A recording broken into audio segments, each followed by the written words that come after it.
Nathaniel Drake stood before his quantum computer array, watching streams of data flash across multiple holographic displays. The basement lab at Berkeley's Advanced Physics Institute hummed with the sound of cooling systems and computational processes. His dark eyes reflected the blue glow of the screens, searching for patterns in the quantum fluctuations he'd been studying for the past 3 years. Something was wrong with the numbers. The quantum signatures he'd been tracking showed impossible patterns, organized chaos that shouldn't exist in random quantum noise. He ran his fingers through his unkempt black hair, a habit that surfaced whenever his analytical mind encountered paradoxes. "Computer, run diagnostic sequence Delta 7 again," he commanded, voice rough from too many hours without sleep. The holographic displays flickered, reorganizing themselves into new configurations of light and data. The anomaly grew stronger. "That's not possible," he muttered, reaching for his cold coffee. Before his fingers could touch the mug, every screen in the lab went dark. The cooling systems fell silent. Even his backup generators failed to kick in. Then she appeared. Where moments ago there had been empty space between his workstation and the quantum array, now stood a being of crystalline light. Her form was humanoid but translucent, with patterns of energy flowing beneath her surface like liquid starlight. Her eyes were pools of aurora borealis, and when she moved, the air itself seemed to sing. "Nathaniel Drake," she spoke, her voice carrying harmonics that made his bones resonate. "I am Zyra, emissary of the stellar Concordat. We have been watching you." Nathaniel's scientific mind warred with his fight-or-flight response. He gripped the edge of his desk, knuckles white. "Watching, me? Your quantum research. You've begun to detect our presence, the first human to pierce the veil between dimensions through pure scientific inquiry." She gestured at his computers, and they hummed back to life, but now displaying entirely different data. "What you perceived as anomalies were echoes of our civilization, bleeding through the quantum fabric of reality." Nathaniel's eyes darted between the new data and the crystalline being. His heart raced, but curiosity overwhelmed fear. "You're saying there's an entire civilization existing in parallel quantum states? We exist in what your physics would call a higher dimensional plane. But that is merely the surface of a much deeper truth." Zyra moved closer, each step leaving momentary afterimages of light. "Your species stands at a crossroads, Nathaniel. A great darkness approaches, one that has devoured countless civilizations across multiple realities. Why tell me this? I'm just a researcher, not a military leader or politician." Zyra's expression shifted, patterns of light forming what might have been a smile. "Because you are more than you appear to be. Your ability to detect our quantum signatures wasn't just good science, it was an awakening. There are others like you, humans whose consciousness is beginning to evolve beyond traditional spacetime constraints." The lab's emergency lights began to flash, and distant alarms blared. Zyra's form flickered. "They've detected my presence sooner than expected. The Void Hunters are coming." "The what?" Nathaniel started to ask, but Zyra raised her crystalline hand, and a sphere of light materialized between them. "Take this quantum core. It contains information vital to humanity's survival and evolution. When the time comes, it will show you how to find us." Her form began to fade. "Trust your instincts, Nathaniel. What you discovered in your research wasn't just physics, it was the first key to humanity's true potential." The sphere floated into Nathaniel's hands, warm and pulsing with inner light. As soon as he touched it, information flooded his mind, star maps, quantum equations, and glimpses of vast cities made of light and thought. "Wait," he called out as Zyra's form became transparent. "How will I know what to do?" "You already do," her voice echoed as she vanished. "You've been preparing for this your entire life. Remember, the patterns in chaos are the fingerprints of consciousness." The lab's power returned to normal, but nothing would ever be normal again. Nathaniel stared at the quantum core in his hands, its light synchronizing with his heartbeat. On his screens, new data scrolled endlessly, information that would revolutionize human understanding of physics, consciousness, and reality itself. Outside his lab, footsteps approached. Heavy, military-grade boots. They knew something had happened. His security clearance wouldn't protect him now, not with what he knew. Nathaniel quickly packed the quantum core into his research bag, along with his most crucial data drives. As voices approached his lab's sealed door, he remembered Zyra's words about trusting his instincts. Without questioning why, he placed his hand on his quantum computer's main interface. Energy surged through him. The quantum core in his bag pulsed. Reality itself seemed to hiccup, and suddenly he knew exactly what to do. As the lab door burst open, Nathaniel Drake, along with his quantum computer array, vanished in a flash of light that left the air smelling of ozone and possibility. The beginning of humanity's greatest adventure left behind only a room full of confused government agents and a coffee mug, still full, slowly growing cold on an empty desk. The quantum jump felt like being turned inside out while simultaneously solving every mathematical equation in the universe. Nathaniel materialized in what appeared to be an abandoned subway station, his quantum computer array reassembling itself beside him with a sound like wind chimes in a thunderstorm. His stomach lurched, and he steadied himself against a graffiti-covered wall. The quantum core in his bag pulsed warmly, almost reassuringly. The underground platform looked ordinary enough, except for the fact that all the exit signs were written in a script that kept shifting between languages he knew and ones that couldn't possibly exist. First quantum teleportation in human history, he muttered, checking his phone. No signal, no GPS, and his clock was spinning backward. And I end up in the world's most confusing subway station. Interdimensional waypoint, actually, a voice called from the shadows. A woman emerged, her dark skin marked with geometric patterns that seemed to move in the dim light. She wore what looked like tactical gear merged with circuitry. I'm Echo. Zyra sent me to ensure your transition. Nathaniel instinctively stepped back. How do I know I can trust you? Echo smiled, revealing teeth that gleamed like mother of pearl. You don't. But considering the Void Hunters have probably already traced your quantum signature, you don't have much choice. She gestured at his computer array. Impressive first jump, by the way.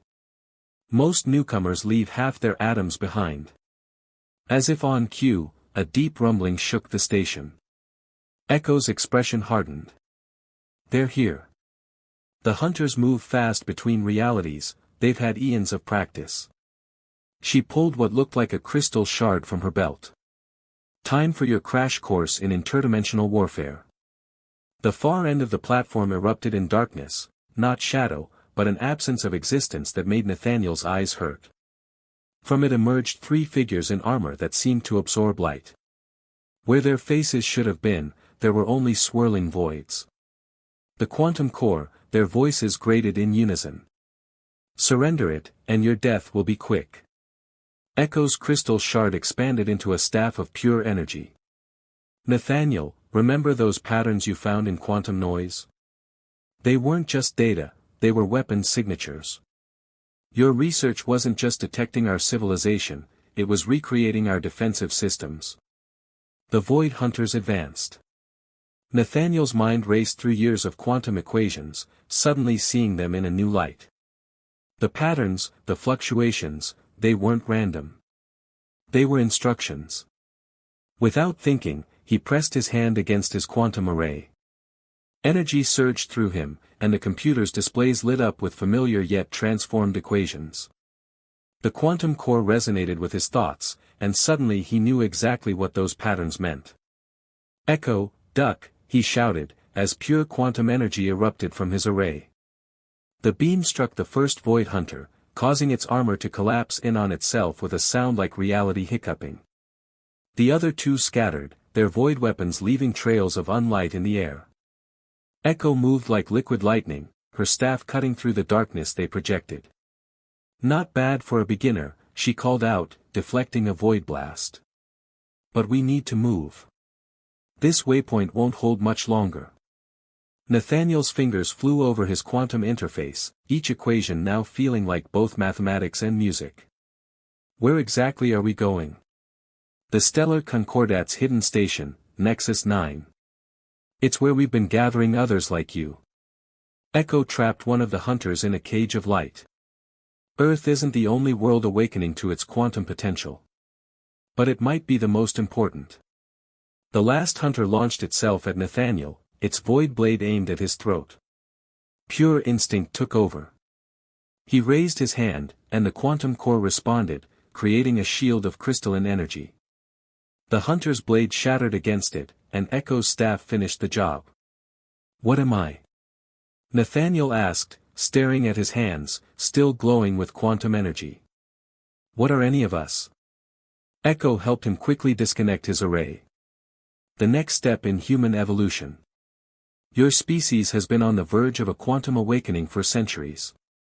The Void Hunter's masters want to stop it, they feed on civilizations trapped in linear spacetime. The station began to shake more violently. Reality itself seemed to be cracking around them.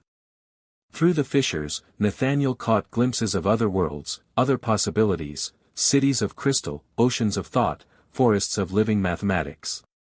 The quantum core contains the full history of our struggle, Echo explained, activating what looked like a wrist-mounted star map. And the key to unlocking humanity's true potential. But first, we need to get you to the Nexus. And my research? My life here? Gone the moment you made that first quantum jump. But trust me, what's coming is far more important than academic papers and grant proposals. She grabbed his arm. Ready for your second interdimensional trip? Nathaniel looked back at the dissolving station, at the remnants of the Void Hunters, at the reality he'd known slowly falling away. The quantum core hummed against his chest, filling his mind with possibilities that both thrilled and terrified him. Ready as I'll ever be, he said, as Echo's quantum drive engaged. The last thing he saw before reality shifted was a wall of void darkness rushing toward them, and the last thought he had was that his coffee would forever remain unfinished on his desk back at Berkeley.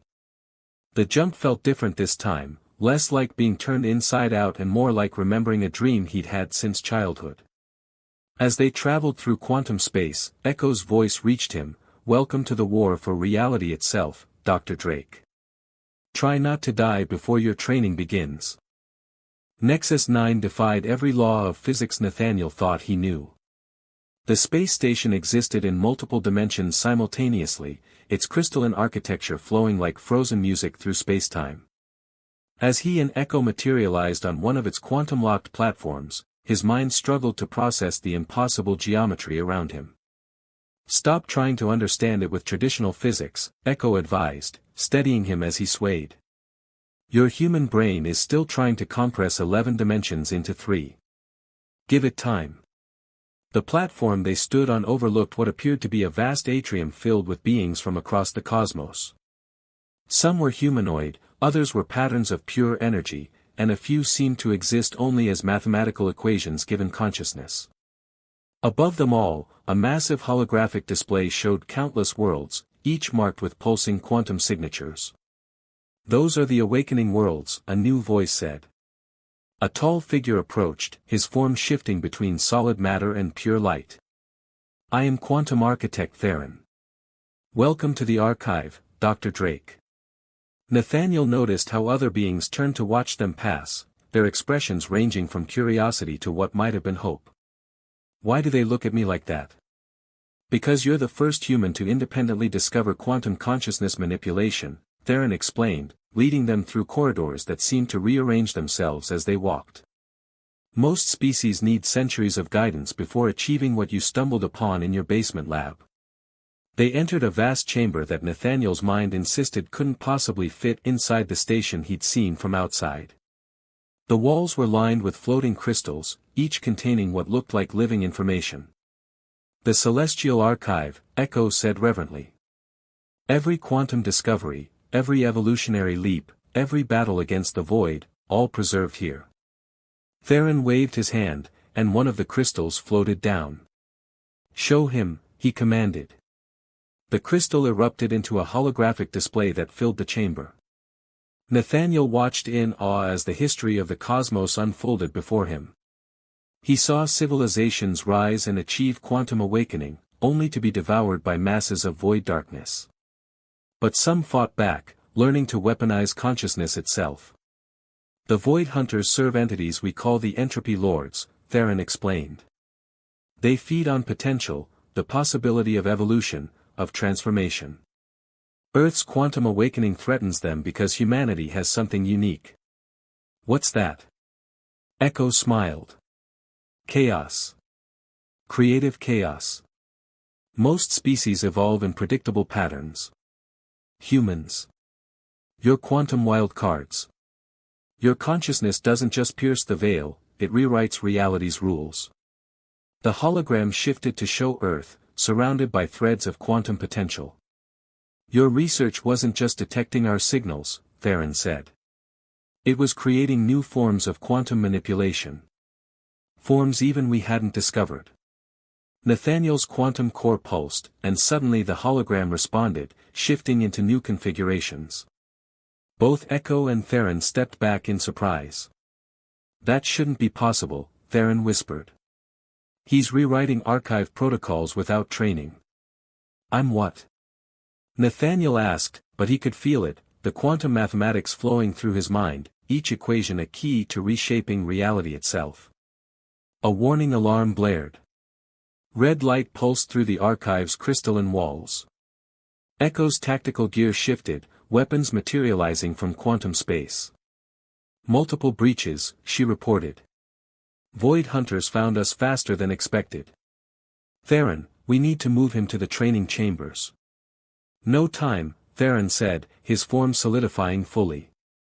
Dr. Drake, I apologize, but your training begins now.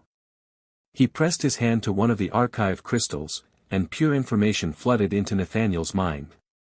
The knowledge was overwhelming: quantum combat techniques, reality manipulation protocols, the true history of consciousness evolution across multiple dimensions. His nose began to bleed as his brain struggled to process centuries of knowledge in seconds. Too much, he gasped, but the quantum core pulsed again, somehow helping his mind adapt, categorize, integrate. The chamber's doors burst open. A squad of void hunters poured in, led by a figure different from the others, a quantum null, Echo would later explain, capable of negating quantum manipulation itself. The human dies, the null commanded, its voice like static in reality's signal. The archive burns. Nathaniel stood, blood still trickling from his nose, but his eyes now glowing with quantum energy. The equations that had once been mere numbers on his computer screens now felt like extensions of his will. Reality itself seemed to hold its breath. I don't think so, he said, and reached out with his newly awakened power. The archive crystals resonated with him, turning their stored knowledge into weapons of pure information. Echo and Theron stared as he wove quantum equations into battle patterns they'd never seen before. The first wave of void hunters disintegrated, their armor turned inside out by paradox equations.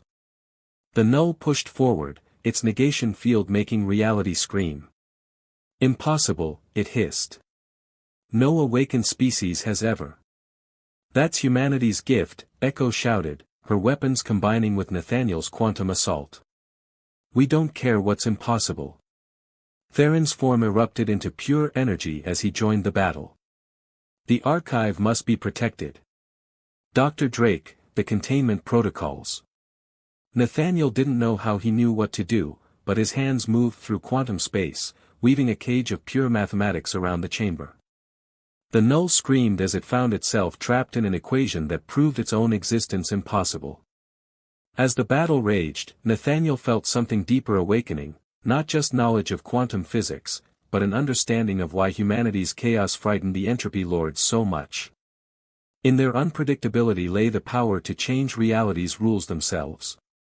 And he was just the first. The next 3 days in Nexus 9 passed in a blur of quantum training and revelations. Nathaniel's mind expanded with each passing hour, learning to perceive reality as a malleable equation rather than a fixed constant. But on the 4th day, everything changed. He stood in the training chamber with Echo, practicing quantum combat techniques, when he noticed something odd in the station's energy patterns. The defensive grid is fluctuating, he said, his enhanced senses detecting irregularities in the quantum field. Echo's geometric tattoos pulsed with warning light. That's not possible. The grid is hard-coded into. An explosion rocked the station, cutting her off mid-sentence. Emergency alerts blared in 17 different dimensional frequencies.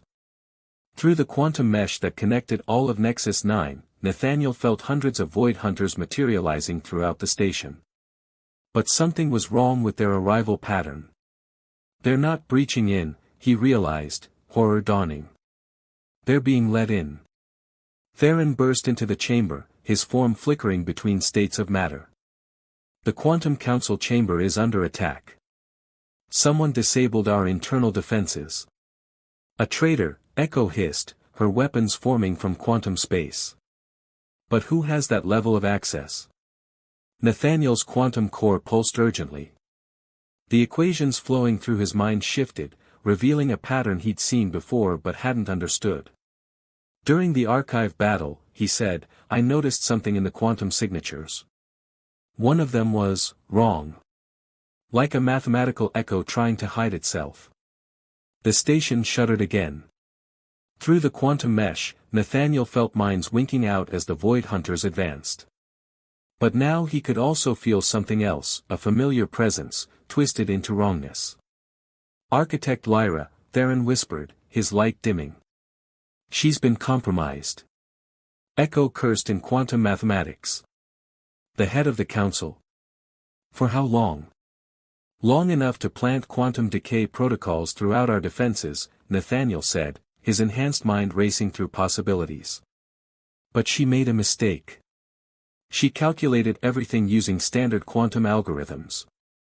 And? Echo asked, as they raced through corridors that were quickly becoming battlegrounds. Humans don't think in standard patterns. Nathaniel pulled out his quantum core, interfacing it directly with the station's systems. We create chaos in even our most ordered mathematics. Watch. His consciousness expanded through Nexus 9's quantum network.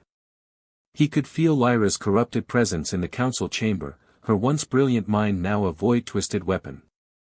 Around her, other council members fought desperately against waves of hunters.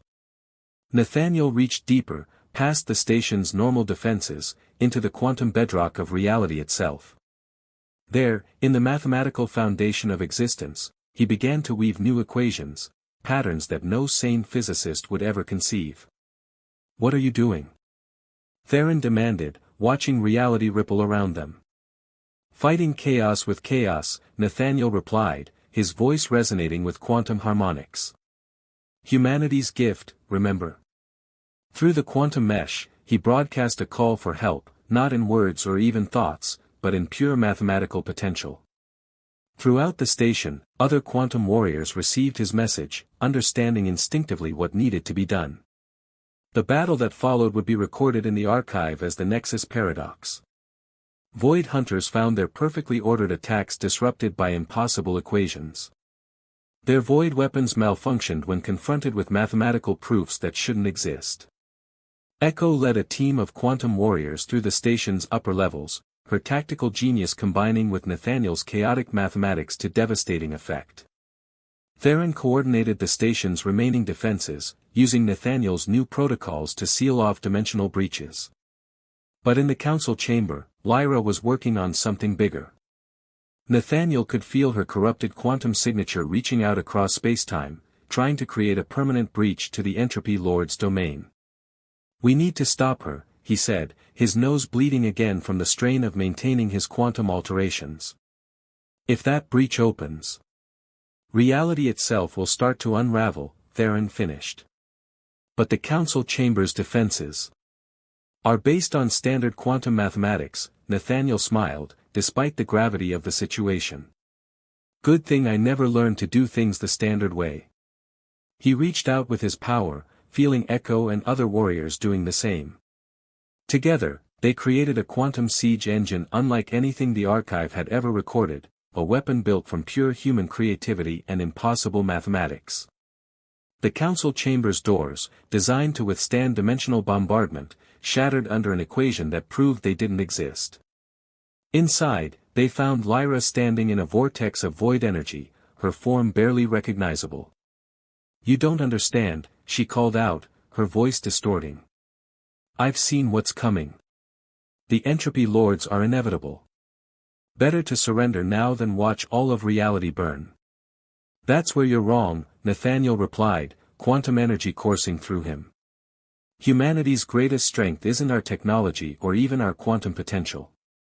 It's our stubborn refusal to accept inevitability." The battle that followed bent reality itself. Lyra wielded void-twisted quantum powers that should have annihilated them all. But for every perfect equation she launched, Nathaniel and his allies responded with impossible solutions that worked simply because they didn't know they shouldn't. In the end, it wasn't overwhelming power that won the day. It was a simple error in Lyra's calculations, a human element she couldn't account for. Her perfect quantum matrix couldn't handle the chaos factor Nathaniel introduced, and her breach collapsed in on itself. As Echo led teams to clear the remaining hunters from the station, Nathaniel stood in the ruined council chamber, understanding finally why the entropy lords feared humanity's awakening so much. "We're not just fighting for survival anymore," he told Theron, watching quantum warriors from across the cosmos working together, adopting his chaotic strategies. "We're fighting for the right to rewrite the rules of reality itself." The quantum core pulsed in agreement, and somewhere in the mathematical foundation of existence, the entropy lords trembled.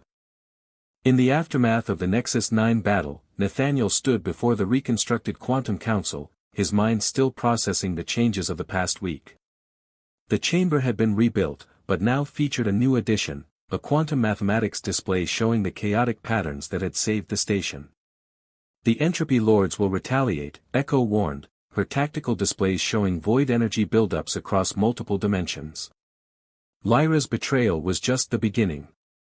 "Let them come," Nathaniel said, interfacing with his quantum core. "Because now we understand what humanity really brings to this fight." Theron, newly appointed head of the council, nodded. "Chaos as creation. Disorder as a weapon. But the price will be worth it," Nathaniel finished. Through the quantum mesh, he could feel Earth's awakening accelerating. More humans were beginning to sense the quantum realm, their minds reaching out across dimensional barriers. The station's alert system suddenly flared. The main display showed tiers in reality appearing across multiple sectors of space. Through them came the entropy lords themselves, vast beings of anti-light, their forms violating the basic principles of existence. "They're attacking everywhere at once," Echo reported, her geometric tattoos pulsing with battle data. "Every awakening world, every quantum nexus." But Nathaniel smiled. "No. They're desperate. Look at the pattern." He interfaced with the archive systems, projecting a multidimensional display. The entropy lords' attack wasn't a coordinated assault, it was a panicked reaction to something they'd sensed. Something that terrified them. "Humanity isn't just awakening," he explained, watching understanding dawn on his allies' faces. "We're changing the rules of quantum evolution itself. Every human who touches the quantum realm brings new chaos, new possibilities." Through the quantum mesh, reports flooded in. On Earth, dozens of humans had spontaneously achieved quantum awareness. In research labs, basement workshops, and quiet meditation rooms, people were beginning to see the mathematical underlayer of reality, and naturally, they were poking at it with the curiosity of children discovering a new toy. "They can't predict us," Echo realized, watching the data. "Every human solution violates their understanding of reality's laws." Theron's form pulsed with excitement. "Then we use that. Dr. Drake, the quantum core you carry, it's not just a storage device, is it?" Nathaniel held up the glowing sphere. "It's a key. Not to open something, but to prove that locks are optional." He reached out with his consciousness, connecting with the awakening minds on Earth. Humanity never needed permission to rewrite reality's rules. We just needed to know it was possible. The entropy lord's assault intensified. Reality groaned under their attempt to impose order, to force existence back into predictable patterns. But for every law they enforced, humans found 3 ways to bend it. A teenager in Mumbai discovered she could fold space using poetry instead of mathematics. A chef in New Orleans found he could manipulate quantum fields through jazz rhythms. A librarian in Cairo began cataloging alternative dimensions using a system based on ancient Egyptian grammar. This is impossible, an entropy lord's voice boomed across dimensions. Reality has order. Purpose. Structure. Reality, Nathaniel replied, channeling power through the quantum core, has whatever rules we agree upon. And humanity has always been bad at following rules. He reached out to every quantum-awakened human, sharing not instructions but possibilities. The response was immediate and overwhelming. Across Earth, people began experimenting with reality itself, each bringing their own unique perspective to quantum manipulation. The entropy lord's attack faltered as they faced not one coherent defense, but millions of individual innovations. Every human approached the quantum realm differently, creating a chaos field that made prediction impossible. Echo led the stellar concordat's forces in a counterattack, using strategies that changed faster than the enemy could adapt. Theron coordinated with other awakening worlds, sharing humanity's gift of creative chaos. In the final battle, the entropy lords faced something they had never encountered in eons of existence, a species that treated reality's laws as suggestions rather than absolutes. For every void weapon they deployed, humans found improbable countermeasures. For every dimensional lock they created, someone found a key that shouldn't exist. You cannot win, the entropy lords insisted, even as their power waned. Chaos brings only destruction. Chaos brings evolution, Nathaniel corrected, standing with quantum warriors from across the cosmos. And humanity is just getting started. The quantum core pulsed one final time, and Nathaniel unleashed its full power, not as a weapon, but as a proof. A mathematical demonstration that reality itself was more fluid, more alive, more chaotic than anyone had imagined. The entropy lords, beings of pure order, couldn't exist in a universe that embraced such freedom. They didn't die. They simply became impossible, their rigid existence unable to persist in a reality that now celebrated uncertainty and change. In the aftermath, as the quantum mesh hummed with victory celebrations in 1,000 languages, Nathaniel stood with Echo and Theron, watching Earth on the main display. His world was changing, awakening to its true potential, but not in the ordered way the stellar concordat had expected. "Was this your plan all along?" he asked Echo. "When you first contacted Earth?" She laughed. "Our plan was to guide humanity slowly into the quantum realm over centuries. Instead, you lot jumped in head first and started redecorating reality. Typical humans." Theron's form shifted thoughtfully. "The archive will need a new wing just to document human quantum innovation methods. Poetry-based dimensional folding, who would have thought?" "Everyone," Nathaniel said, smiling as he watched more lights of awakening appear across Earth. "Everyone who ever looked at the stars and thought, why not? Everyone who saw limits as challenges. Everyone who believed impossible just meant, not tried yet." The quantum core hummed in his hands, no longer a key but a reminder. Humanity hadn't just joined the quantum community, they had transformed it, bringing their unique chaos to the mathematical perfection of higher dimensions. And somewhere in the quantum realm, reality itself smiled at its new co-authors.